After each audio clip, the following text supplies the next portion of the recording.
Hello, अस्सलाम वालेकुम, नमस्ते, सत श्री अकाल, खुशामदीद। आप सभी का चैनल पर बहुत-बहुत स्वागत है। मेरा नाम यास्मीन हफ़ीज़ है और हमारे देश से आज एक प्यारी-सी बेटी हमारे साथ हैं, अनीका नज़ीर। काफ़ी सारे लोगों ने इनको सुना होगा, बहुत सारे लोग ऐसे होंगे जो अभी तक इनसे मुख़ातिब नहीं हैं। सो मेरे साथ अनीका हैं, भारत की बेटी हैं, कश्मीर से ताल्लुक़ रखती हैं। अच्छा अनीका, आप थोड़ा अपने बारे में बताएँ। सबसे पहले तो आपका बहुत-बहुत स्वागत है, बहुत वेलकम करती हूँ मैं अपने चैनल पर और बहुत खुशी हो रही है। मतलब लगता नहीं था ना कि हम कश्मीर के बच्चों से इस तरह से एक प्लेटफ़ॉर्म, क्योंकि वो तो एक था कि आज़ादी नहीं है, तो आज मैं आपके साथ हूँ और आप मेरे साथ हैं। तो आप थोड़ा बताएँ और रोज़े कैसे जा रहे हैं, इस बारे में बताएँ? Thank you so much for inviting me first of all and Kashmir के बच्चों से तो पहले भी बहुत बार बात हो जाती है बाकी जर्नलिस्ट्स की जो बाकी रेस्ट ऑफ द इंडिया में है। तो इट्स जस्ट दैट कि वो फिर उसको ज़्यादा शायद बढ़ावा नहीं मिलता और वो दिख नहीं जाता, वो कहीं ओवरशैडो हो जाता है, तो वो चीज़ फिर उस तरीके से आ जाती है कि शायद कश्मीर के बच्चों को मौका नहीं मिलता है। अदरवाइज़ काफ़ी टाइम से जो कश्मीर के बच्चे अलग-अलग फ़ील्ड्स में आगे बढ़ रहे हैं और अभी करंट इयर्स में अगर हम देखें, कुछ रीसेंट इयर्स में देखें तो अलग-अलग फ़ील्ड्स में लड़के-लड़कियाँ दोनों ही बहुत आगे जा चुके बिल्कुल। हैं और अपने करियर्स पे जो है फ़ोकस्ड है और अपने-अपने अलग-अलग रिस्पेक्टिव फ़ील्ड्स में जो है काम कर रहे हैं। हुँ, हुँ, हुँ। अच्छा, आपके रोज़े कैसे जा रहे हैं? क्योंकि पड़ोस में तो ऐसा है ना कि हमें रोज़े रखने की इजाज़त नहीं है या पाबंदी है। नहीं, हमारे मेरे गेट पे एक सिक्योरिटी ऑफ़िशियल रहता है, वो चेक करने आते हैं कि मेरे मुँह में रोज़े रखे हैं मैंने कि नहीं। तो अज़ान के ऊपर बहुत सारा वो प्रोपेगेंडा होता है कॉन्सर्ट नमाज़ के। आते ही चेक करने कि मैंने कुछ खाया है क्या? अगर नहीं खाया तो फिर वो उनको बुरा लगता है कि मैंने रोज़े क्यों रखते हैं, तो चेक करने आते हैं वो। खैर रमज़ान का पाक महीना है, बहुत ही मुबारक महीना है और हुँ। सबको पूरी आज़ादी है, जैसे हम देखते हैं हमारे मुल्क में हर तरह की मज़हबी आज़ादी भी है।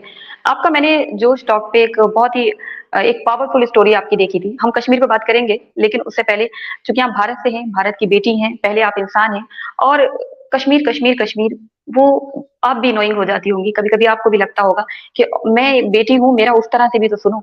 तो वो मैंने आपका जो देखा था स्टोरी, वाक़ई काफ़ी इंस्पायरिंग था और मैंने वो जो आपकी आपने जो चंद लाइनें कही थी ना, मैं उड़ान भरने से नहीं डरती, मैं आसमान में उड़ने का हौसला रखती हूँ।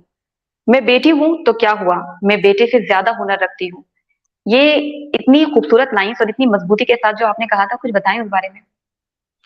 ये लाइनें मैंने आई थिंक 2020 में लिखी थी और फिर पहली बार मैंने इनको वुमेन्स डे पे जो हमारी ऑर्गेनाइजेशन की तरफ से वुमेन्स डे हमने ऑर्गेनाइज़ किया था 2020 में, तो उस वक़्त पहली बार मैंने ये लाइनें बोली थी। लिखी थी उससे पहले क्योंकि मैं कभी-कभी लिखती हूँ, मैं एक कैजुअल राइटर हूँ, ज़्यादा मैं नहीं लिखती।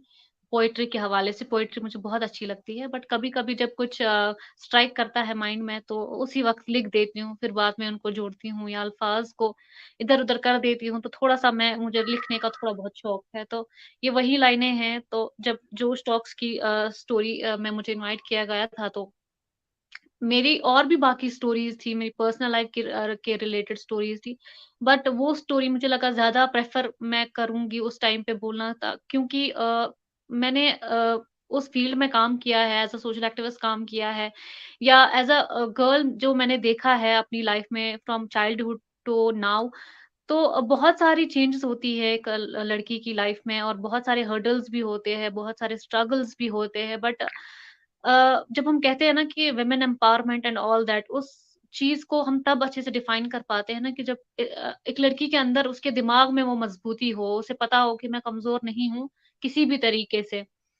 तो वो लाइनें उस चीज़ पर आई थी मेरे दिमाग में और वो जोश टॉक्स जो है उसमें मैंने एक स्पेसिफिक साइड जो चुन लिया था अपनी स्टोरी के लिए वो डोमेस्टिक वायलेंस और हैरेसमेंट और मोलेस्टेशन जो आज करंट टाइम्स में बहुत ज़्यादा देखने को मिलता है और बहुत सारे लोग खासकर लड़कियाँ इस पर बात नहीं कर पाती हैं। तो मैंने सोचा क्या पता शायद मेरे ज़रिए से उनको ये पता चल जाए कि अपने बारे में बात करना कोई बुरी बात नहीं है। It is all in the बिल्कुल। माइंड कि जब तक हम बात नहीं करेंगे या ये सोचते रहेंगे कि हमारे बारे में लोग कैसे सोचेंगे, क्या सोचेंगे, सबसे ज़्यादा मैटर और महत्वपूर्ण ये चीज़ होती है कि आप अपने बारे में क्या सोचते हैं और आप अपने आप को कैसे ट्रीट करते हैं। क्योंकि लोग हमेशा अगर आप दुनिया का सबसे अच्छा काम भी करेंगे, तो लोग आपको हमेशा कुछ ना कुछ तो गलत बोल ही देंगे। तो हुँ, डिपेंड हुँ। ये इस चीज़ पे करता है कि आप खुद के बारे में क्या सोचते हैं, आप खुद को किस दिशा में ले जाना चाहते हैं। तो बस वही मकसद था उस जोश टॉक की स्टोरी का कि उस इश्यू को मैं रेज़ करूँ जो एक करंट टाइम्स में एक बहुत बड़ा इश्यू है, ख़ासकर लड़कियों के लिए, और अब तो लड़कों के लिए टीनेज ऐसा भी हुआ है बहुत बार। रीसेंट अगर मैं आपको बताऊँ, बहुत सारे ऐसे टीनेज ग्रुप के लड़के जो है वो मुझे मैसेज करते हैं, "अनिका दी, हमें आपसे बात करनी है", और जब मैं उनकी बातें सुनती हूँ, वो इसी हरासमेंट और मोलेस्टेशन से गुज़रे हैं। तो फिर मैं सोचती हूँ एज़ अ सोसाइटी कि ये तो इसने जेंडर इसमें जेंडर बायसेस कहीं नहीं है कि ये सिर्फ़ जेंडर के अकॉर्डिंग होता है। हाँ, रेशियो में फ़र्क हो सकता है कि लड़कियों के साथ ज़्यादा होता है और मर्दों के साथ कम होता है और बच्चों के साथ ज़्यादा होता है। उसमें शायद डिफ़रेंस हो सकता है, लेकिन ये वो चीज़ है जो आपको मेंटली अफ़ेक्ट करती है, B it a boy, B it a girl.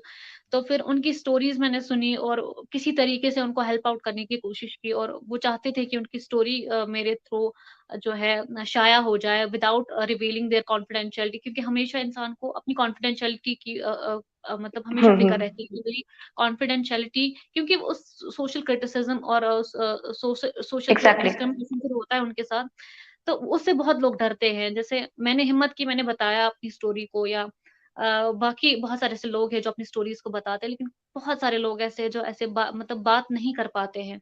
तो फिर मैंने इस पर काफ़ी ज़्यादा वर्क भी किया है और पर्सनली जाके ऑफ कैमरा इस पर काम किया है। तो इस बारे में मैं और मैंने सोचा था कि कुछ प्रोग्राम्स करूँ, और क्योंकि मैं कुछ टाइम से, आपको भी पता होगा कि बहुत बिज़ी थी, अपने घर में थी मैं, जी। क्योंकि मेरी मदर जो उनकी तबीयत ठीक नहीं थी, तो उस के साथ मैं बिज़ी थी, और मैं बहुत टाइम से, अभी 6-7 दिनों से मैंने 6-7 दिनों से मैंने अपने वीडियोज़ तो बिल्कुल भी नहीं बनाए हैं। जो भी ऑर्गनाइज़ेशन का काम है वही अपलोड किया है अपने चैनल पे। So this was all about. Okay. अभी आपकी अम्मी की तबीयत कैसी है? अल्हम्दुलिल्लाह she is fine now, she is fine. Anika, आपने एक बहुत ही गहरी बात कर दी। यहाँ पर सिर्फ लड़कियों की बात नहीं हो रही है, आपने लड़कों के बारे में भी बात की। माशरे में एक माइंडसेट होता है कि सिर्फ लड़कियों के साथ ही बुरा होता है। हाँ, ये रेशियो में तब्दीली हो सकती है कम ज़्यादा, लेकिन ये चीज़ लड़कों के साथ भी होती है। तो ये दोनों ही पहलू उसको देखने ज़रूरी हैं, और बहुत ही इम्पोर्टेंट है कि चूँकि आप कश्मीर की बेटी हो, और नहीं, कश्मीर से ताल्लुक़ रखती हूँ, मुझे ये कहना गलत होगा कि केवल कश्मीर की बेटी हो, क्योंकि पूरे भारत की बेटी है, पूरे भारत के बारे में बात कर रही है, और टॉपिक भी वो उस टॉपिक पे बात कर रही है जिसमें हमेशा एक होता है ना, शर्मिंदगी हो जाती है, हम नहीं बताएँगे, हमारे साथ फिर माशरे में क्या होगा, लोग हमें किस तरह से देखेंगे। आपका एक प्लेटफ़ॉर्म भी है, आप उस पर बात कर रही होती हैं, आपका चैनल है यूट्यूब का, और उसका बड़ा ही खूबसूरत सा नाम है, थोड़ा-सा उसके बारे में बताएँगे? क्योंकि उसका मीनिंग तो मैं बता दूँ, डैफोडिल्स है, लेकिन आप उसके बारे में वो जो कश्मीरी ज़बान में आप बताते हो ना, वो बड़ा खूबसूरत सा लगता है, क्योंकि हम वो स्कूल लाइफ़ में पढ़ते थे, विलियम वर्ड्सवर्थ की वो पोएम थी, लेकिन आपका उसके बिल्कुल। पीछे मकसद क्या रहा? यंबरजल मेरे जितने भी सोशल मीडिया प्लेटफ़ॉर्म्स पे जो मैं ज़्यादा इस्तेमाल करती हूँ, इंस्टाग्राम और ट्विटर, उन पर मेरा बेसिक नेम अनीका नज़ीर है, बट जो अब मेरा यूज़र हुँ, आईडी है वो द यंबरजल के नाम से है। और द यंबरजल मुझे आई थिंक पिछले साल एक अगस्त की बात है, कि जून-जुलाई की बात है, तो तब स्ट्राइक किया माइंड में। मैंने कहीं से सुना यम्बरज़ल नाम, डैफ़ोडिल्स तो पता था, बट यम्बरज़ल क होता है ना कि अचानक से आपको कुछ चीज़ अच्छी लगती है, कानों को अच्छी लगती है सुनने हाँ। में। तो फिर मैं इस चीज़ के बारे में पढ़ने लगी, इसका सिग्निफिकेंस कहाँ है, किसके साथ है और क्या ये मतलब डिफ़ाइन करता है। तो इस उससे मुझे पता चला कि यूजुअली जो डैफ़ोडिल है, ये यम्बरज़ल फ्लावर्स है, ये हार्श विंटर्स के बाद ब्लूम होते हैं। हुँ, हुँ, तो हुँ। ये इस चीज़ का प्रतीक देते हैं कि जो हार्शनेस है, क्योंकि विंटर्स में, जो एक अगर मैं कश्मीर की बात करूँ, यहाँ पे विंटर्स बहुत कठिन होते हैं। बहुत ज़्यादा हुँ, बर्फबारी हुँ, होती बहुत है। दिक्कतें आती हैं। हुँ। जिसमें एज़ अ टूरिस्ट डेस्टिनेशन देखने में तो खूबसूरत है, बट जो लोग रहते हैं, फिर बर्फबारी में बहुत दिक्कत होती है, या फसलें नहीं उगती बर्फबारी में। तो काइंड ऑफ अ हार्शनेस होती है वो इन विंटर की। हुँ, हुँ, तो हुँ। लेकिन जब वो विंटर खत्म होता है और उसके बाद जो ब्लूम होती हैं, या जो बहार आती है, उसी बहार के साथ ये ब्लूम होते हैं। तो इसका सिग्निफिकेंस ये था कि जब इसका रिलेशन मैंने ऐसे निकाला कि जब बुराई खत्म हो जाती है और एक अच्छाई की वो किरण सामने आती है, तो ये बुरे ब्लूम हो दौर से जाता है। तो गुज़रने के बाद हाँ, एक हुँ, अच्छा दौर आता है, तो उसका सिग्निफिकेंस मैंने उसके साथ रिलेट किया, तो फिर मैंने सोचा कि मैं अपना ये नाम रख लेती हूँ। और उसके बाद जब बिल्कुल। करीब कुछ टाइम के बाद मैंने अपना चैनल भी स्टार्ट किया, द यम्बरज़ल के नाम से। तो काफ़ी रिसेंट टाइम्स तक ही 3-4 महीने हो गए मेरे चैनल को।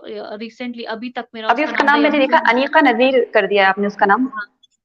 तो द यम्बरज़ल ही था, बट बहुत सारे लोग जो मुझे मेरे चैनल पे विज़िट करते हैं, या बाकी चैनल्स पे जो मेरे इंटरव्यूज़ हैं, उनके नीचे कमेंट्स करते हैं कि उनकी चैनल बताइए, हमें नाम याद नहीं रहा। तो फिर उन यूट्यूबर्स के लिए तो मुश्किल हो जाता है कि सबके कमेंट्स पढ़ना, क्योंकि बहुत सारे कमेंट्स होते हैं। तो फिर मैंने सोचा कि exactly. The Yumberjal is still there with me, it is on Twitter, it is on Instagram, it is still on my YouTube. मेरे डिस्क्रिप्शन में द यंबरजल लिखा है, और जब भी मैं अब यूट्यूब खुद से बनाऊंगी वीडियोस, तो उनमें मैं अनीका नज़ीर पूरे वीडियो में ऊपर साइड में रख दूंगी, अनीका नज़ीर द यंबरजल।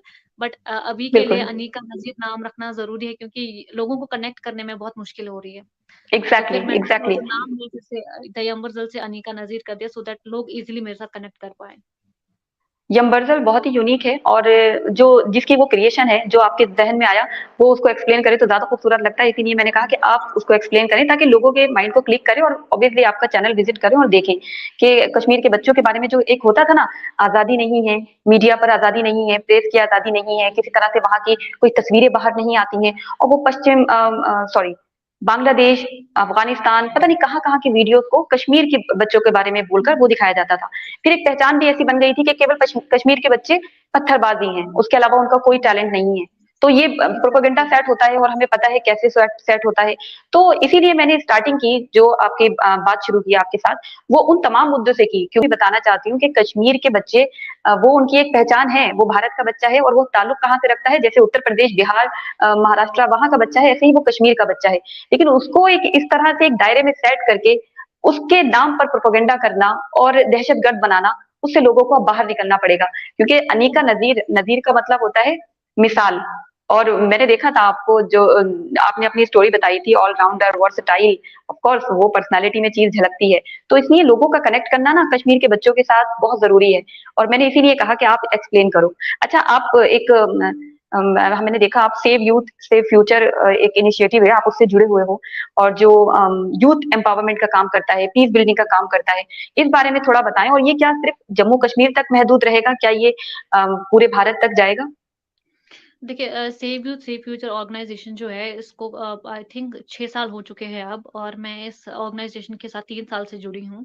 तो ये मुझसे हम्म। पहले बहुत काफ़ी साल पहले ये ऑर्गेनाइजेशन बनी थी। तो जब मैं इसके साथ जुड़ी थी, तो मैंने अपना काम, अपना वर्क उसके साथ ही स्टार्ट किया था, और उनके अंडर जितने भी प्रोग्राम्स हुए, चाहे वो यूरोपियन यूनियन के साथ हमने काम किया है 2 साल तक कॉन्स्टेंटली।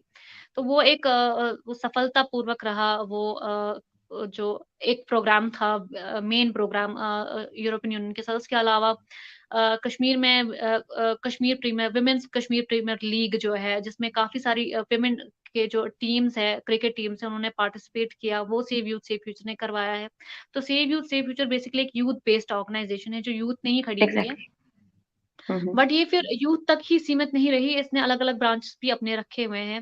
जैसे बच्चों के लिए हम प्रोग्राम्स करते हैं, या जो एल्डर्स हैं हमारे, बुज़ुर्ग है हमारी सोसाइटी में जो बड़े हैं, बुज़ुर्ग हैं, उनके लिए हम प्रोग्राम्स करते हैं, और बोथ यंग यूथ एंड जो हमारे एल्डर्स हैं, उनके बीच में प्रोग्राम्स करवाते हैं, सो दैट जो वो जनरेशनल गैप जो है, वो भी खत्म हो जाए, और जो थॉट प्रोसेस है हमारा, वो एक उसको एक क्लीयरेंस मिले कि कैसे हम अपनी सोसाइटी को स्ट्रेंथन कर सकते हैं, या विमेन इश्यूज पे हम कैसे काम कर सकते हैं, या जो भी बिद्दतें आजकल हमारी सोसाइटी में हैं, जिन्हें हमें टैकल करना एज एन इंडिविजुअल और एज अ सिविलाइज्ड सिटीजन, जैसे उनको हमें कैसे टैकल करना है। तो ये इन सब कामों पर जो है हमने अपनी जो है पकड़ रखी है कि हम इन पर कैसे काम करेंगे, और इसमें काफ़ी सारे जो लोग हैं जुड़े हुए हैं अलग-अलग डिस्ट्रिक्ट से। अभी तक हमने लेकिन वो थ्रू जम्मू कश्मीर तक महदूद है, पूरे भारत में कब तक हम देख सकते हैं, क्योंकि देखिए, जरूरत तो पूरे भारत को है, और उसका मकसद बहुत अच्छा है। एग्ज़ैक्टली बहुत पूरे भारत को ज़रूरत है। देखिए, जो save youth save future foundation है, वो एक रजिस्टर्ड ऑर्गनाइज़ेशन है, और ये सिर्फ़ कश्मीर तक ही सीमित नहीं है, हम पूरे देश में भी काम कर सकते हैं, और इंटरनेशनली भी हमने काम किया हुआ है। तो अभी हमने फ़िलहाल कश्मीर के हर डिस्ट्रिक्ट में काम किया, और हर डिस्ट्रिक्ट में हमारे मेंबर्स हैं, हमारा एक ज़ोनल हेड है, पुलवामा डिस्ट्रिक्ट से, हमारी कुपवारा में टीम है, हमारी बारामूला में टीम है, हमारी बांडीपोरा में टीम है। तो हर जगह हमारी टीम्स है, और अभी जब भी हमें मौका मिलेगा इंडिया में किसी और स्टेट में काम करने का, हम बिल्कुल वहाँ करेंगे। और कुछ साल पहले आई थिंक बहुत सारे ऐसे प्रोग्राम्स जो है, जो हमने कश्मीर के बच्चों को यहाँ से अपनी ऑर्गेनाइजेशन के थ्रू बाहर के स्टेट्स में एक टूर कर भी करवाया था। तो वो सब हम्म। काम हमने किए हैं। अभी फर्दर फ्यूचर में अगर हमें कभी भी मौका मिलेगा किसी और स्टेट में काम करने का, तो बिल्कुल सेव यूथ सेव फ्यूचर उसके लिए तैयार है, काम करने के लिए, सोसाइटी के लिए, और इंसानियत के लिए काम करने के लिए बिल्कुल हमेशा तैयार है। बिल्कुल। तो अलग-अलग इनिशिएटिव्स अभी भी लिए हैं। हमारा यूथ क्लब है अपने ऑर्गेनाइज़ेशन का, हमने वुमेन्स जो कश्मीर प्रीमियर लीग जो मैंने कहा आपसे कि क्रिकेट लीग एक है, जो सबसे पहली वुमेन्स केपीएल है, वो सेव यूथ सेव फ्यूचर ने करवाई, जिसमें बहुत सारी वुमेन टीम्स ने जो है पार्टिसिपेट किया। अपना टैलेंट दिखाया या बिल्ड कश्मीर अवार्ड्स है वो भी Kashmir save youth save future ने करवाया, जिसमें हमने आइडेंटिफाई किया उन बच्चों को जिन्होंने एक रिस्पेक्टिव फील्ड में अपना जो है अपना एक एक टैलेंट हासिल रखते हैं जिस भी फील्ड में, तो उनको हमने आइडेंटिफाई करके उनको जो है एक एप्रिसिएशन अवार्ड दिया है। तो बहुत सारे जश्न चलाए कलान जैसा एक बहुत बड़ा इवेंट हमने रिसेंट टाइम्स में किया है, या कश्मीर एंटरप्रेन्योरशिप कॉन्क्लेव हमने बहुत बड़ी और एक सक्सेसफुल कॉन्क्लेव रिसेंट टाइम्स में 2022 में की है, जिसमें हमने एंटरप्रेन्योरशिप पे बात की और उन बच्चों को अवार्ड से नवाजा जो जिन्होंने एंटरप्रेन्योरशिप को अपना जो है अपने करियर के लिए चुना और आगे एक सफल बिजनेसमैन और बिजनेस वुमेन की तरह आगे आए। तो ये सारे हुँ। इनिशिएटिव्स हमने अब तक लिए हैं।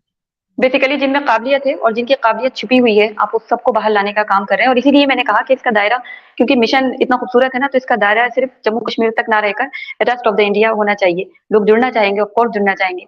और जब बच्चे अज़ान हो गई, रुके? सो बेसिकली अनिका, जो मैंने आपका मकसद समझा वो इतना खूबसूरत है और वो मिशन जो है वो केवल जम्मू कश्मीर तक महदूद नहीं रहना चाहिए। हम उम्मीद करेंगे कि रेस्ट ऑफ द इंडिया से लोग जुड़े और जुड़ना चाहते भी हैं। मैंने कई बार ऐसे कमेंट भी पढ़े हैं कि सेव यूथ सेव फ्यूचर जो फाउंडेशन है, जो ऑर्गेनाइजेशन है, तो हम इसके साथ कैसे जुड़ें? तो मुझे फिर लगता है कि अच्छा, ये कश्मीर के नहीं है, ये कहीं और से हैं और जुड़ना चाहते हैं। मुझे भी कभी कभी ऐसा लगता है कि ये कहीं आसपास होनी चाहिए थी, तो हम भी जुड़ते। तो उम्मीद करते हैं कि इसके साथ और लोग भी जुड़े। अच्छा, आपने मैंने एक देखा था, आपने जिक्र किया था डी रेडिकलाइजेशन प्रोग्राम की हेड आप रह चुकी हैं और उस पर आपने वर्क किया था। तो ये आपके लिए कितना मुश्किल रहा होगा, क्योंकि आप कश्मीर से ताल्लुक रखती हैं और सबसे आसान होता है रेडिकल माइंड कर देना, ब्रेन वॉश कर देना, मजहब के नाम पर मासूम बच्चों को बरगला देना। तो ये आपके लिए कितना चैलेंजिंग रहा? आपने तो एज अ हेड इस पर काम किया है। बिल्कुल यही प्रोग्राम एक्चुअली यूरोपियन यूनियन के साथ हमने किया है 2 साल तक कॉन्स्टेंटली। एक्चुअली ये था कुछ नहीं, इसमें एक्चुअली बेसिकली ये था कि एक थॉटफुल डायलॉग क्रिएट करना है। जब आप बात करते हैं किसी से तभी आपको उसका माइंडसेट पता चलता है कि क्या है इसके दिमाग में, दरअसल कौन-सी बात है जो उसको ट्रिगर कर रही है और कहाँ जो है इसके दिमाग के साथ खराबी हुई है। कौन सी ऐसी आइडियोलॉजी है जिसने उसके दिमाग को ओवरशैडो कर लिया है कि ये कुछ और मुतासिर बात किया नहीं है। कर बिल्कुल। तो उसमें एक डिज़ाइन प्रोग्राम होता है जिसमें बहुत सारी एक्टिविटीज़ होती हैं, जिसमें बहुत सारे टॉपिक्स दिए होते हैं जिन पर आपको डिस्कशन करना होता है। उसमें बहुत सारे ऐसे एक ऐसा फॉर्मेट दिया गया होता है कि आपको जब वो फॉलो करते हो तो एक ओपनिंग आती है आपके माइंड में। तो वही फ़ॉलो अप किया हमने और एज़ अ प्रोग्राम हेड मैंने बिल्कुल एक उसमें थोड़ी-सी तब्दीली भी लाने की कोशिश की कि कौन-सी चीज़ मुझसे यहाँ पे सही रह सकती है, कौन-सी चीज़ ज़्यादा वर्क कर सकती है, ज़्यादा इफ़ेक्टिव रह सकती है। तो उसके अकॉर्डिंग फिर हमने बहुत सारे सिविल सोसाइटी को इन्वॉल्व किया अपने प्रोग्राम्स में, क्योंकि हमने सोचा कि मैं एज़ अ मीडिएटर अगर बात करूँगी, तो मैं जो बात समझाऊँगी वो 5% समझ आएगी। लेकिन जिससे सवाल है उस यंग यूथ का, अगर वो डायरेक्टली उसी से बात कर ले तो शायद उसकी थॉट्स ज़्यादा क्लियर हो जाएँगे। तो बिल्कुल, हाँ। तो जो हमारे पैनलिस्ट्स आते थे या हमारे काउंसलर्स वहाँ पे आते थे या जो भी मेंबर्स आते थे, उनके साथ जब डायरेक्टली एक ओपन प्लेटफ़ॉर्म पे बात होती थी बच्चों की, उनको लगता था कि नहीं उनको उनकी बात सुनी जा रही है और उनका एक एक उनका अपना एक स्टैंड है सोसाइटी में और अपनी एक रिस्पॉन्सिबिलिटी है, एक ज़िम्मेदारी है जिनको उसे उनको मतलब समझना है कि कैसे हम अपनी सोसाइटी में वर्क कर सकते हैं। और ये जितनी भी मिस इन्फॉर्मेशन, डिसइन्फॉर्मेशन चल रहा है, ये कैसे हमारे जो है हमारे बिहेवियर को या हमारे माइंडसेट को कैसे खराब कर रहा है। जैसे हमने सोशल मीडिया को बहुत टाइम तक डिस्कस किया, उस पर हमने बहुत सारे ऐसे क्वेश्चन पेपर्स भी अराइज़ किए, जिनमें हमने बच्चों का जो वो एक एनालिसिस देखा कि कहाँ कौन-सी चीज़ उनको ज़्यादा ट्रिगर कर रही है या कौन-सी चीज़ पे फ़ोकस करने की ज़्यादा ज़रूरत है। तो ऐसा ही प्रोग्राम ये हमने कॉन्स्टेंटली 2 साल तक किया।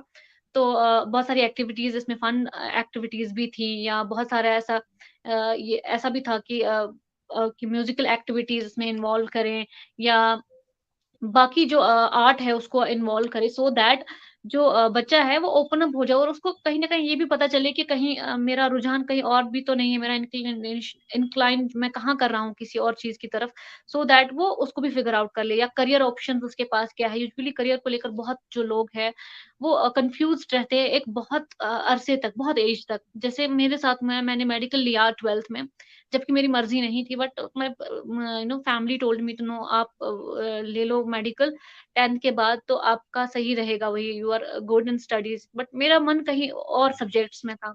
तो एक अरसे तक मुझे भी नहीं पता चला, अब जाके अब मुझे समझ आ रहा है कि ग्रेजुएशन के बाद I will go for some competitive exams, मैं वही क्रैक करूँगी। इस हुँ, सब्जेक्ट हुँ, में हुँ। मुझे लेनी है। और ये चीज़ प्रिवेंट करने के लिए कि बाद में आपको पता चलता है, जब तक आपका टाइम बहुत ज़ाया हो जाता है एक हिसाब से, क्योंकि आप वो जी, कोर्स करते हैं जो आपको करना ही नहीं है, जिसमें आपको इंटरेस्ट ही नहीं है।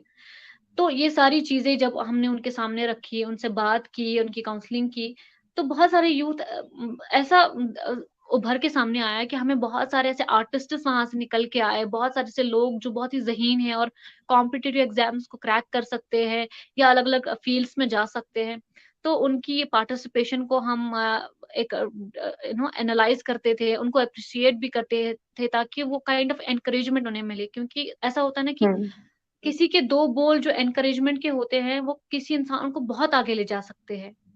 भटके हुए तो पीठ इंसान को भी रास्ता दिखा सकते हैं। एग्ज़ैक्टली, पीठ थपथपाने के लिए कोई ना कोई होना चाहिए आपकी ज़िंदगी में, जो आपको बताए बिल्कुल, कि नहीं, आप जो कर रहे हैं, आपने जो किया है वो बिल्कुल सही किया है, आप आगे जा सकते हो। एग्ज़ैक्टली। जो आपको ये ना विश्वास दिला सके।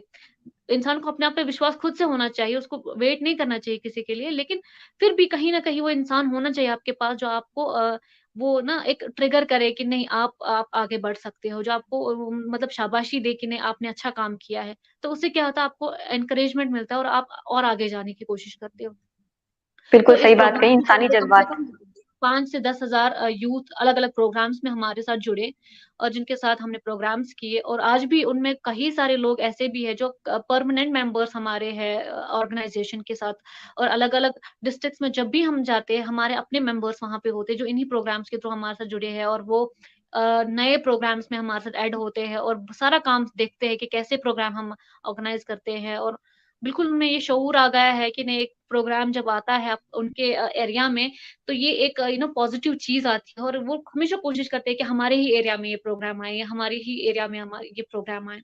तो उसका मकसद यही था, और एज़ अ प्रोग्राम हेड बहुत हर्डल्स भी रही, क्योंकि उ एक जो कहते हैं ना कि भट्टी में जब आप एक पत्थर को डालते हो, उसको तपने में बहुत टाइम लगता है, तो उस तपने तक हुँ। हमें बहुत वेट करना पड़ा, और एक सीरीज़ ऑफ वर्कशॉप्स के बाद ही वो एक काइंड ऑफ रिज़ल्ट मिला हमें, और मुझे बहुत खुशी है कि वो एक सक्सेसफुली हमने वो उस प्रोग्राम को कंडक्ट किया 2 साल तक, और सक्सेसफुल रिपोर्टिंग भी की उसकी, और बहुत रिकॉर्ड और बहुत सारे लोगों के साथ हम लोग जुड़े। सबसे बड़ी बात तो वो है कि लोगों के साथ जुड़े, और जो अभी भी हमारे साथ जुड़े हुए हैं और अपने अलग-अलग फ़ील्ड्स में पढ़ाई कर रहे हैं और आगे बढ़ने की कोशिश कर रहे हैं।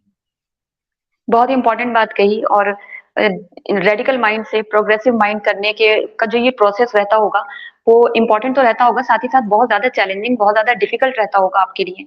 सो क्योंकि रेडिकल माइंड्स अगर हैं, तो उनको भटका कर उनसे कुछ भी गलत काम करवाना बहुत ईज़ी है। लेकिन उनको उनकी काबिलियत का एहसास दिलाकर उन्हें अच्छे रास्ते पर लेकर जाना, अपने मुल्क, अपने माशरे और अपने पूरे फैमिली के लिए, अपने प्यारों के लिए उनसे बेस्ट से बेस्ट चीज़ करवाना, वो बहुत डिफिकल्ट होता है, क्योंकि आप डिफ़िकल्ट गलत काम होता के है। लिए बहुत जल्दी अच्छाई मुतासिर को हो जाते फैलाना हैं। बहुत डिफ़िकल्ट होता है, बुराई को फैलाना बहुत ईज़ी होता है, 2 मिनट में हो सकता है, बहुत 5 ईज़ी मिनट होता में है। हो सकता है। लेकिन अच्छाई ये को अनिका फैलाने बहुत। के लिए, आगे हाँ, बढ़ाने के लिए बहुत टाइम और इसके लिए काम और बहुत ही पेशेंस चाहिए होते हैं इंसान को, कि बहुत बहुत देर तक बिल्कुल। इंतज़ार करना पड़ता है इंसान को कि बस अब ठीक हो जाएगा, अब ये सही जाएगा, और इसके लिए बहुत पेशेंस चाहिए होते हैं इंसान को। कहते हैं ना कि इज़्ज़त बहुत ज़रूरी बनाते-बनाते है। ना उम्र लग जाती है। इंसान उम्र गुज़र इज़्ज़त जाती है। बनाना और बिगाड़ना बहुत छोटी बात है, बट जो मुश्किल काम है ना वो बरकरार रखना उस इज़्ज़त को। तो वही हुँ, हुँ, बरकरार रखना हुँ। किसी चीज़ को, किसी पैटर्न को, वो बहुत मुश्किल है, और उसमें आपको बहुत इन्वेस्ट करना पड़ता है, अपने पेशेंस इन्वेस्ट करने पड़ते हैं, और अपना बिल्कुल वो कामनेस जो है वो सर्व करनी पड़ती है, तब जाके कोई प्रोग्राम जो सक्सेसफुली आपको रिज़ल्ट देता है। बहुत ही खूबसूरत बात कही आपने, क्योंकि सब्र अगर नहीं होगा ना, उतावलेपन में हम चीजें ज्यादा गलत करते हैं, लेकिन अगर कुछ अच्छा कर रहे हैं तो उसके लिए बहुत सब्र चाहिए होता है। मैं आपके साथ बहुत कनेक्ट कर पा रही हूँ, क्योंकि मैं अगर ना कि केवल कश्मीर के ही बच्चों की, पूरे भारत की बात करूं, और ये प्रॉब्लम ना कि भारत में बल्कि दुनिया में देखी जाती है, गाइडेंस की कमी की वजह से, हमें कोई सुनने वाला नहीं होता, उस वजह से हम ना तो अपना गोल डिसाइड कर पाते हैं, और जब तक हम डिसाइड करने के काबिल हो पाते हैं या हमें चीजें समझ आती हैं, तब तक बहुत देर हो चुकी होती है, जैसे कि आपने अपना जिक्र किया, तब तक वक्त निकल चुका होता है। तो ऐसे में आप जैसे लोग तो वाकई उनके लिए फरिश्ता बनकर आ रहे हैं, जो बच्चे गलत रास्ते पे चले गए, उनको रेडिकल माइंड से प्रोग्रेसिव माइंड की तरफ लेकर जाना, ये तो बहुत खूबसूरत एक कदम है। और मैं तो चाहूंगी कि हमारा ये वीडियो हमारे पड़ोसी मुल्क तक जाए, वहां से बच्चे देखें, जैसे हम पाकिस्तान ऑक्यूपाइड कश्मीर का देखते हैं, वहां से कितनी सारी प्रॉब्लम्स हमारे सामने आती हैं, अफसोस होता है। तो पाकिस्तान के साथ जब आप इसको कंपेयर करके देखते हो, क्या कहना चाहोगे? क्योंकि आज तो कश्मीर से कोई बच्चा अगर बात कर रहा है तो उसको एकदम डायरेक्ट उठा के जोड़ दिया जाता है पाकिस्तान से, और पाकिस्तान में भी सबका एक नजरिया होता है कि कश्मीर में बहुत जुल्म हो रहा है। तो यहाँ कहीं ना कहीं अपने यूथ को आगे बढ़ाने के लिए, जैसे आप मेहनत कर रहे हो, उनको भी नहीं करनी चाहिए भारत के बारे बिल्कुल में बात करनी करने के चाहिए, बजाय? बिल्कुल बिल्कुल करनी चाहिए, बट उसके लिए अवेलेबिलिटीज का होना भी बहुत जरूरी है। और उसके लिए मुझे लगता है प्रॉपर एजुकेशन और प्रॉपर स्किल्ड होना भी बहुत जरूरी है, सो दैट बच्चे जो है एक अगर रास्ता चुनते हैं तो फिर उसको वो देखें कि कहाँ ले जा सकते हैं या किस फील्ड में वो लोग काम कर सकते हैं। क्योंकि हम्म। बहुत बार ऐसा होता है कि एक अगर हम रिसेंट यूट्यूबर्स की ही बात कर ले, तो वो सिर्फ रिपोर्टिंग और मसलों को सामने रखने में सफल है, बट फिर उसमें उसमें उस पर एक्ट क्या हो रहा है, क्या क्या वो कोई यूथफुल डायलॉग जो है अपने with in the country create कर रहे हैं, या बाकी कोई ऐसी कोई ऑर्गेनाइजेशन। अच्छा निका, मेरा सवाल अब ये भी है कि जैसे हमारे कश्मीर में बच्चों को डी रेडिकलाइज करने पर वर्क हो रहा है, जो एक सेपरेटिस्ट माइंड सेट कर दिया जाता है, कट्टरपन, अलगाववाद, इस तरह का एक वो कर दिया जाता है। पाकिस्तान के बच्चों का जब हम देखते हैं, जिस तरह से पाकिस्तानी यूट्यूबर्स ने पहल की है, तो उसमें छोटे छोटे बच्चों से भी वो ओपिनियन जब लेते हैं, तो बहुत ही खतरनाक माइंड सेट है उन लोगों का।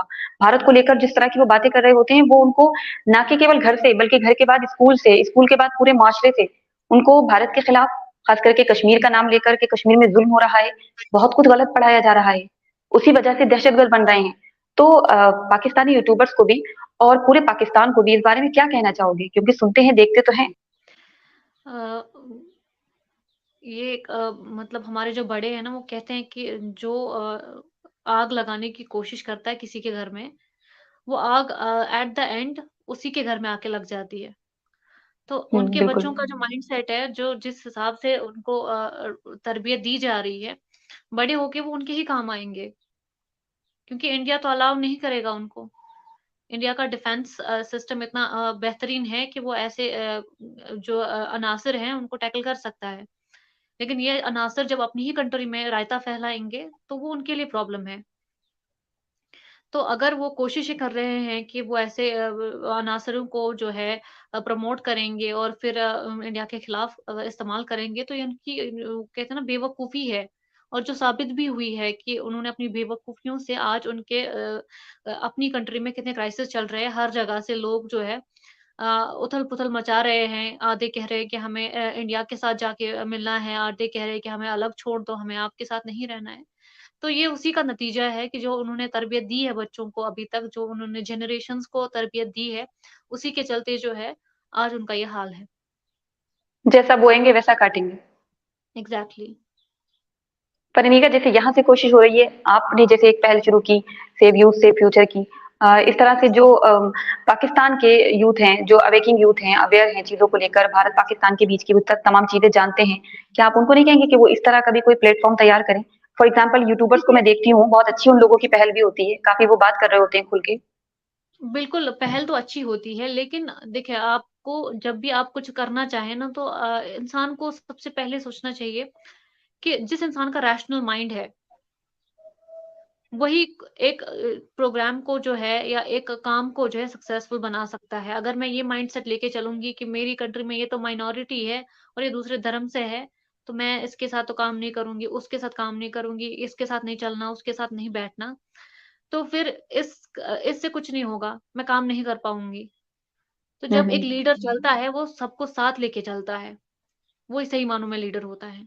तो जो बिल्कुल। वहाँ के यूथ है, उनको अगर वो चाहते हैं कि उनका देश जो है आगे बढ़े और आगे उनके आने वाले जनरेशन्स के लिए कुछ बच जाए उस देश में, तो उसके लिए उनको उस तरीके से अपने आप को तैयार करना है और अपने आप माइंडसेट को रैशनल करना है सबसे पहले।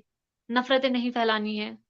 अपने आप पे सबसे पहले काम करना है, बाद में वो जो आते हैं वो अपने आप पे काम करना छोड़ के वो ये कहते हैं कि इंडिया में ये है। इंडिया में क्या ही है, क्या भी है, क्या नहीं है, इंडिया वाले खुद देख लेंगे। वो अपने देश पे अगर ज़्यादा ध्यान देंगे या वहाँ के यूथ जो हैं, वो अगर ऐसे-ऐसे प्रोग्राम्स में या अपने ऑर्गनाइज़ेशन स्टार्ट करेंगे। अभी तक तो हमें यही सुनने को मिलता है कि ये टेररिस्ट ऑर्गनाइज़ेशन वहाँ पे स्टार्ट हुई है, वो टेररिस्ट ऑर्गनाइज़ेशन स्टार्ट हुई है, उस टेररिस्ट ऑर्गनाइज़ेशन में इतने यंग-यंग बच्चे हैं। आज तक हमें अब वहाँ के यूथ अगर चाहें तो ये भी पहल कर सकते हैं। अब आगे हमें फिर ये सुनने को मिलेगा कि कुछ नौजवानों ने ऐसी तंज़ीम बनाई है, एक ऑर्गनाइज़ेशन बनाई है जो पीसफुल ऑरा के लिए काम करती है, जो बिल्कुल, मज़हब हमारे से ऊपर उठकर काम रिलीजन करती है। शांति उसके लिए काम करती है। तो ऐसे इनिशिएटिव उन्हें खुद से लेने हैं, मैं उनको सजेशन दे सकती बिल्कुल। हूँ, बाकी उनको करना है काम अपना खुद से। हम लोग क्या जैसे कर मैंने सकते हैं आपको भी काफ़ी सारे पाकिस्तानी यूट्यूबर्स के चैनल पर देखा था, तो मैं यही सोच रही थी कि जैसे हमारे कश्मीर के बच्चों को ये लोग प्लेटफ़ॉर्म दे रहे हैं, उनको बुला रहे हैं, उनका मकसद अमन और शांति का होगा और है भी, बहुत सारे लोग इस पर काम भी कर रहे हैं। लेकिन ऐसे ही ये अपने मुल्क के माइनॉरिटी से मज़हब को साइड रख के उन लोगों को भी बुलाना चाहिए ना, वो एग्ज़ैक्टली क्योंकि वहाँ पे पार्टिसिपेशन माइनॉरिटीज़ दिखना है, उनकी भी चाहिए आवाज़ वहाँ बने। पे। एग्ज़ैक्टली। जैसे यहाँ पे है पार्टिसिपेशन दिखता है, चाहे वो सिख कम्युनिटी का ही क्यों हो, जैन कम्युनिटी का हो, पारसी कम्युनिटी का हो, क्रिश्चियन कम्युनिटी का हो, जो भी कम्युनिटी है, कहीं न कहीं उनका पार्टिसिपेशन तो दिख जाता है कि इंडिया से है और ये इस कम्युनिटी से है और ये काम कर रहे हैं। हुँ। तो वहाँ वो पार्टिसिपेशन नहीं दिख रहा है, वहाँ पे एक एक पर्टिकुलर स्पेसिफिक कम्युनिटी का इन्फ्लुएंस दिख रहा है और वो भी एक रॉटन माइंडसेट के साथ। तो फिर मैसेज यही जाते हैं कि शायद इस कम्युनिटी के लोग हर जगह ऐसे ही हैं, जबकि ऐसा नहीं है। हुँ, हुँ, हुँ। फिर वो गलत मैसेज जाता है ना। आपने कहा ना, संवाद एग्ज़ैक्टली, ज़रूरी है, कम्युनिकेशन ज़रूरी है, संघर्ष से कुछ नहीं एग्ज़ैक्टली। होगा, संवाद इज़ वेरी इम्पोर्टेंट। तो वो इंटरेक्ट करना ज़रूरी है, उनको अपने यूथ को, खास करके माइनॉरिटी से लोगों को लाना होगा। हम लोग तो यहाँ बैठकर बात करते हैं, मैं बात कर रही हूँ, आप बात कर रहे हो, बिल्कुल आज़ादी से हम लोग बात कर रहे हैं, हमारे पास प्लेटफ़ॉर्म है, वहाँ से हम वो रिप्रेज़ेंटेशन बहुत कम देख रहे हैं, इवन देख ही नहीं रहे हैं, मुझे एग्ज़ैक्टली। तो अब तक ऐसा कोई नहीं दिखा। बिल्कुल, बिल्कुल। तो अनिका, जैसे हम बहुत ही खुलकर, मैं हमेशा इस पे बात भी करती हूँ कि हमारे भारत में हम लोगों को पूरी आज़ादी है। मैंने आपसे जैसे पूछा आपके रोज़े कैसे चल रहे हैं, कोई किसी तरह की कोई बंदिश, कोई वो तो नहीं है कि आप पे कोई रिस्ट्रिक्शंस हो, जैसे कि एक बनाया जाता है माइंडसेट पड़ोसी मुल्क में, और इस चीज़ को लेकर इंटरनेशनल लेवल पर भी हम देखते हैं, वो अंतर्राष्ट्रीय मंच पर भी चला जाता है। ओआईसी कंट्री बोलती हैं कि हम लोगों पे बहुत तशद्दुद हो रहा है, मुसलमानों पे। तो आप लोग अब खुलकर बात कर रहे हैं, आपके पास एक प्लेटफ़ॉर्म है, कश्मीर की आवाज़ बाहर तक जा रही है, दूर तक जा रही है। उसके अलावा, उसके बावजूद भी हम देख रहे हैं कि वो जो एक प्रोपेगेंडा है ना, वो दुष्प्रचार जो है ना, वो रुक नहीं रहा है। कहीं न कहीं इस चीज़ को लेकर हम लोग तो अपनी कोशिशें कर ही रहे हैं। पड़ोसी मुल्क से क्या कहेंगे आप, कि उन लोगों को और कैसी कोशिश करनी होगी? एक प्लेटफ़ॉर्म का तो आपने बताया, ऑफ़ कोर्स सबको मौका देना चाहिए, लेकिन उसके अलावा क्या करें? क्या ऐसा नहीं लगता कि परिवार से, स्कूल से, हर तरफ से कोशिश की जाए? मुझे लगता क्योंकि है वो तरबियत बड़ा घर आसान से होता है होनी हमारे यहाँ चाहिए। मज़हब के नाम पर भड़काना। जी, बिल्कुल। सबसे पहले तो तरबियत घर से होती है, उसके बाद स्कूल से होती है। एग्ज़ैक्टली। तो हुँ, एजुकेशन सिस्टम वहाँ का यू नो एक उसको स्ट्रेंथन करना बहुत ज़रूरी है। अगर वो अपने एजुकेशन सिस्टम को स्ट्रेंथन करेंगे, तो बज़ाहिर वो उसकी उसके रिज़ल्ट्स भी देखने को मिलेंगे उनको। अब जब वो बच्चों को यहीं से बताएँगे, वो तो दूसरे कम्युनिटी से है, तो उससे आपको नफ़रत करनी है। अच्छा, ये मुसलमान के अलग सेक्ट से, इससे भी नफ़रत करनी है, ये तो मुसलमान नहीं है, हम ही मुसलमान हैं। अच्छा, वो जो है वो मुस्लिम दूसरी सेक्ट से है, तो उससे नफ़रत करनी है, वो अच्छे नहीं हैं। तो फिर आप पर भी रिफ्लेक्ट करेगा किसी न किसी दिन, जब आप अपने ही बच्चों को सिखाएँगे कि उससे नफ़रत करो, इससे नफ़रत करो। एक एक चीज़ मैं यहाँ भी देखती हूँ कि हम लोग ना बच्चों के ज़हन में खुद से चीज़ें डालते हैं और वो जो हुँ, बचपन में हम उनके दिमाग एग्ज़ैक्टली। ज़हन में डालते हैं ना, वो फिर जवानी में निकल कर आ जाता है कहीं न कहीं से। एक एक चीज़ आपने नोटिस की होगी, जब बचपन में हम लोग स्कूल जाते थे ना, बहुत सारे पेरेंट्स ऐसे भी बोलते हैं ना बच्चों को कि टिफ़िन ले लिया, खुद को ही खाना, किसी और को मत देना। वो हुँ, हुँ, आउट ऑफ हुँ। केयर बोलते हैं कि खुद को खाना किसी और को मत देना, क्योंकि उनको ये रहता है कि बच्चा यहाँ से टिफ़िन ले जाता है, फिर ऐसे ही रखता है, तो खुद को खाता ही नहीं है। तो बट आजकल के जो पेरेंट्स हैं या जो नए कपल्स हैं, जो पेरेंट्स बन रहे हैं, उनको ये ध्यान में रखना चाहिए कि जब आप बच्चे को बोलते हो कि अब जब टिफ़िन खाओ ले जाओगे तो खुद को ही खाना, आप उनको ये सिखा रहे हो कि जो ये चीज़ सिर्फ़ तुम्हारी है, किसी और के साथ वो शेयरिंग और केयरिंग का कॉन्सेप्ट है वो हम खत्म कर रहे हैं, कि टिफ़िन है आप ये जो है बाँट के खाना अपने फ्रेंड्स के साथ। तो वो ये चीज़ हम उस थ्रू सिखा सकते हैं क्योंकि यही चीज़ ना एक ऑब्सेशन बड़े होके बन जाता है कि जब आपकी बिल्कुल किसी हमसाये के साथ भी लड़ाई होती है ना, तो आपका ऑब्सेशन बन जाता है कि नहीं इतनी-सी भी ज़मीन है तो वो मेरी ज़मीन है, आपकी ज़मीन नहीं है। बैठ के बात नहीं होती है। तो ये छोटी-छोटी चीज़ें अगर हम हर जगह देखें, हम खुद से भी देखें कि इन सब चीज़ों पे भी हमें वर्क करने की ज़रूरत है। ख़ैर और उन लोगों को तो ये चीज़ें बाद में उनको तो बेसिक चीज़ें देखनी है पहले, पहले वो उन पर वर्क करें, फिर वो इन सब छोटी-छोटी चीज़ों पे आएँगे। बट अब हम अपने लिए, अपनी सोसाइटी के लिए मैं ये बोलती हूँ कि ये चीज़ें भी देखनी चाहिए कि बच्चों को हम क्या सिखा रहे हैं। अब अगर आप बच्चे को टिफ़िन भी दे रहे हैं ना, तो वो घर आके फिर आपको फिर से आप उसको कभी फिर भी से बच्चे के क्लीन ज़हन में सुपीरियॉरिटी कॉम्प्लेक्स जो भर दिया जाता है हाँ, ना कि आप सुप्रीम सुप्रीम हो। हाँ, हाँ, आप सुप्रीम हो तो ये खाना उसके साथ नहीं खाना, इसके साथ नहीं खाना। तो ये आप घर से उसको हुँ, भर के जाते हो कि इसके साथ उठना-बैठना नहीं है या उसके साथ खेलना नहीं है। तो ये चीज़ें फिर उसके ज़हन में बड़े होकर तक रहती हैं। तो ये चीज़ें, ये कॉन्सेप्ट जो है बचपन से खत्म करना है। तब जाके जो है एग्ज़ैक्टली। और ये किसी किसी ऑर्गनाइज़ेशन की ही किसी ज़िम्मेदारी नहीं छोटी होनी किसी चाहिए, हाँ, ये हम ये सबकी। किसी छोटी और सिंपल सी बात है ना, किसी ने ध्यान भी नहीं दिया होगा इसकी तरफ। पर अगर हम इस चीज़ को इस बात को ऑब्ज़र्व करेंगे तो ये बहुत बड़ी बात है। यही एक हुँ, बच्चे हुँ, के हुँ। माइंडसेट में बन जाता है कि इस तरीके का है जो पैटर्न है उसके दिमाग का बन जाता है बचपन से ही फिर। वो शख्सियत का हिस्सा बन जाता है ना फिर तो वो पर्सनैलिटी एग्ज़ैक्टली, को लेकर एग्ज़ैक्टली। उसमें वो हाँ, उसके फिर दुष्परिणाम भी सामने आते हैं, इस तरह की सारी चीज़ें देखी जाती हैं कि वो अपने आप को सुप्रीम समझता है, बाकी सबको दोयम दर्जे का समझता है, जो कि पाकिस्तान में एग्ज़ैक्टली। बहुत ज़्यादा है इस चीज़ का। यहाँ पर भी वो हुँ। चीज़ें देखने को मिलती हैं, वो अभी का कम तादाद में है क्योंकि हम इंडियन कल्चर हमारा है, हम उसको ज़्यादा हाँ, फ़ॉलो करते हैं, तो इंडियन उन कल्चर चीज़ों को है रख और लेते जो हैं। नए-नए जो मैंने ऑब्ज़र्व किए जो नए-नए पेरेंट्स हैं अब नई जनरेशन के मुझे लगता है बहुत समझदार है और बहुत ओपननेस है उनमें, मैक्सिमम पेरेंट्स में। तो उनमें ये सब चीज़ें नहीं है कि उसके साथ मत चलो। इनफैक्ट वो बच्चों को बिठा के उनके साथ टाइम स्पेंड करते हैं, उनको चीज़ें सिखाते हैं या उनके साथ वो टाइम स्पेंड करते हैं, वो पैरेंटल केयर दिखाते हैं और उनके साथ वो एक वो जो जनरेशन गैप है उसको कम करने की कोशिश करते हैं। तो मुझे लगता है यहाँ पे बिल्कुल। काफ़ी उसमें जो है वो बहुत खत्म हो चुका है वो चीज़। क्योंकि हुँ, हुँ। पुराने ज़माने इस में पे वर्क ऐसा करने होता की था कि ज़रूरत है। लैक ऑफ हाँ अवेयरनेस होती थी, बट अभी जिस तेज़ी से हम लोग आगे भी बढ़ रहे हैं, तो हमारी सोसाइटीज़ में वैसे वो फ़र्क आ रहा है धीरे-धीरे। हुँ, हुँ, हुँ। तो अच्छा रहेगा हम सबकी बेहतरी सोचते हैं और हमेशा हम हमारे मुल्क में तो बात भी करते हैं सर्वे भवन्तु सुखिनः हम हमेशा कहते हैं सबके लिए, सबके कल्याण की बात करते हैं। तो ऐसा हम चाहेंगे कि पड़ोसी मुल्क से भी पाकिस्तान से भी भारत, कश्मीर, भारतीय मुसलमान का नाम लेकर दुष्प्रचार खत्म हो, वो भी अपने बच्चों को एक विज़न दें, उनको एक लक्ष्य दें, उनको एक मकसद दें। तो इसी अच्छी उम्मीद के साथ आप आखिर में क्या कहना चाहेंगी? आखिर में मैं यही कहना चाहूँगी कि जितने भी हमारे देश में लोग हैं या ख़ासकर लड़कियाँ हैं अ, मुझे लगता है कि ज़िंदगी जो है ये एक बहुत ही खूबसूरत तोहफ़ा है और इस तोहफ़े को जो है हमें बिल्कुल गँवाना नहीं चाहिए।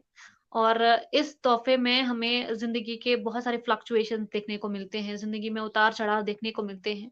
बट असल बिल्कुल। इंसान वही है, असल ज़िंदगी उसी ने जी है जिन्होंने इन सारी फ्लक्चुएशंस को, इन उतार-चढ़ाव को एक्सेप्ट किया है और एक्सेप्ट करने के बाद अपनी जो पर्सनैलिटी है उसको निखर के सामने लाया है, वर्क किया है, कभी रोया भी है, कभी हँसा भी है, फिर जाके तब्दील हुआ है और एक बिल्कुल ब्राइट पर्सनैलिटी की तरह बाहर आया है, उसी ने असल ज़िंदगी जी है। एग्ज़ैक्टली। प्लेटर में कुछ नहीं मिलता इंसान को, जिसने स्ट्रगल की है उसने असल ज़िंदगी जी है। तो असल हुँ। ज़िंदगी के हमें हमें ज़िंदगी से हार नहीं माननी है। मुश्किल है ज़िंदगी का एक-एक दिन, कभी आपके लाइफ़ में कभी आप अकेले भी होते हैं, कभी अप्स भी होते हैं, कभी डाउन्स भी होते हैं।